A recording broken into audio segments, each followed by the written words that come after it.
Hi hello नमस्कार मंडळी. चला तर आज मी बनवलेलं आहे घरी 1 किलो आंब्याचं लोणचं आणि घरच्या घरी बनवलेलं आहे. दरवर्षी मी गावाहून घेऊन येते, पण यावर्षी मला गावामध्ये वेळ नाही भेटला आणि आंबे पण नव्हते आणि मी मुंबईला आली. परत आली तेव्हा मी मुंबईला येऊन इकडे आपलं आंब्याचं लोणचं बनवलेलं आहे आणि हिरव्या मिरच्या जे असतात त्याचं पण लोणचं बनवलेलं आहे. तर त्याची रेसिपी मी तुमच्यासोबत शेअर करणार आहे. चला तर पुढे बघा रेसिपी. आणि रेसिपी आवडल्यास व्हिडिओला लाईक शेअर सबस्क्राईब करा, चॅनलला सबस्क्राईब करा. चला तर मी 1 किलो आंबे घेतलेले आहे, कारण मी थोडंच बनवून बघणार आहे. कारण खूप असे म्हणतात की लोणचं कोणाच्या हातानं नासतं किंवा खराब होतं. मी फर्स्ट टाईम बनवत आहे. माझ्या आईने माझ्याला रेसिपी सांगितलेली आहे. तसंच मी मिरच्याचं पण बनवणार आहे. आणि ह्या मिरच्या हिरव्या मिरच्या स्वच्छ तिखट मिरच्या आहेत. स्वच्छ धुवून घेतलेला आहे आणि त्याला मधून काप केलेला आहे. काप करून घेतलेला आहे सर्व मिरच्यांना. मिरच्या आधी स्वच्छ धुवून कोरड्या करून थोडा वेळ हडकत घातलेला आहे आणि त्याला मधून काप करून त्यानंतर सर्व मिरच्यांना काप करून घेतलेला आहे.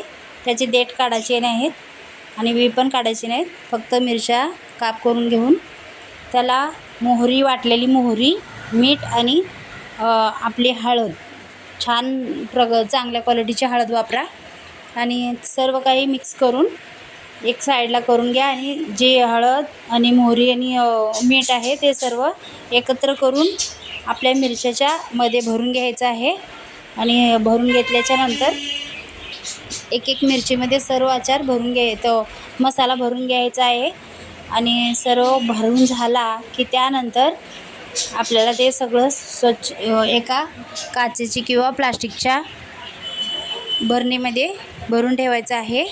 आणि मी चला मिरच्यामध्ये भरून घेते. सर्व मिरच्यामध्ये या 1/2 किलो मिरच्या आहेत आणि त्यामध्ये 50 ग्राम हळद आणि 50 ग्राम मोहरी, 100 ग्राम मोहरी वाटून घेतलेली आहे आणि कमीत कमी 50 ग्राम मीठ, हे सर्व एकत्र करून ते सर्व भरून घ्यायचं आहे आपल्याला.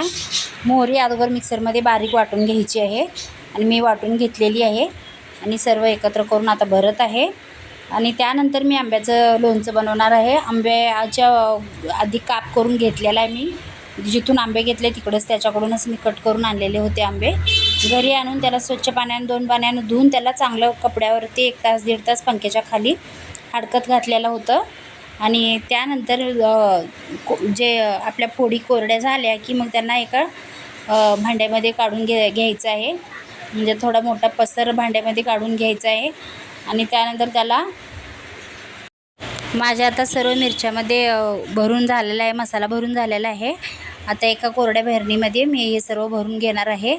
त्यानंतर एक लिंबू कट करून त्याचा रस आपण त्याच्यावरती सर्व मिरच्या भरणीमध्ये भरून घेतल्या. त्यानंतर उरलेला सगळा जो मसाला असतो तो पण त्याच्यामध्ये घालायचा आहे, भरणीमध्ये वरून टाकायचा आहे. त्यानंतर आपल्याला लिंबू पिळून घ्यायचा आहे आणि लिंबाच्या बिया काढून त्याचे सर्व रस त्याच्यामध्ये पिळून घ्यायचा आहे. आणि त्यानंतर डब्याला ढक्कन लावून सगळं एकत्र आपल्याला भरणी हलवून घ्यायची आहे छान, कारण त्यामुळे ते जो मसाला वरचा टाकलेला आहे तो सर्व मसाला मिक्स होणार आहे. आणि आता बघा मी सर्व भरून झालेलं आहे माझं आणि भरणीमध्ये पण भरून झालेलं आहे. आता छानपैकी मी डब्याचं ढक्कन लावून त्याला थोडा वेळ हलवून घेणार आहे. लिंबू हा लास्टला पिळायचा आहे आपल्याला, लिंबू अगोदर टाकायचा नाही. सर्व भरणीमध्ये भरून झाली की त्यानंतर आपल्याला 1 लिंबू पिळून सर्व टाकायचं आहे. आणि मग त्यानंतर आपल्याला भरणी अशी हलवून घ्यायची आहे छान.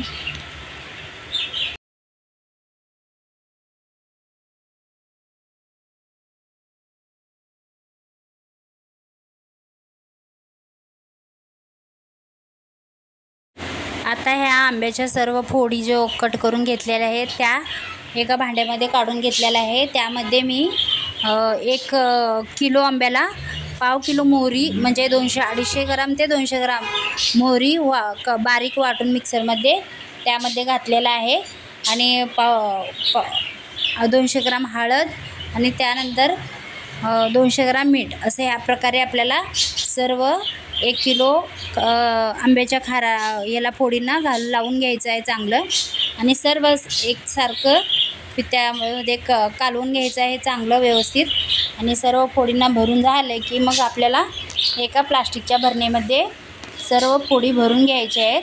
आणि त्यामध्ये आपल्याला कसलाच लिंबू वगैरे काय पाण्याचा हात वगैरे लावायचा नाही, कसलाच कोरडा आचार आपल्याला असं भरून घ्यायचा आहे. आणि हा जो भरून झालेला आहे खार तो असाच भरायचा आहे. वरचा जो मसाला उरलेला आहे तो पण त्यामध्ये टाकायचा आणि थोडंसं मीठ वरतून टाकून आपल्याला भरणीला गच्च ढक्कन लावून असं 3 ते 4 दिवस आपल्याला ठेवायचं आहे. त्याच्यानंतर मी त्याला मसाला घालणार आहे, जो आपल्याला तिखट वगैरे तेल वगैरे जो घालायचा आहे मसाला घालायचा आहे तो 4 ते 5 दिवसाच्या नंतर घालणार आहे. तेल आणि मसाला कसा घालायचा हा पुढच्या व्हिडिओमध्ये शेअर करणार आहे. चला तर व्हिडिओला सबस्क्राईब करा.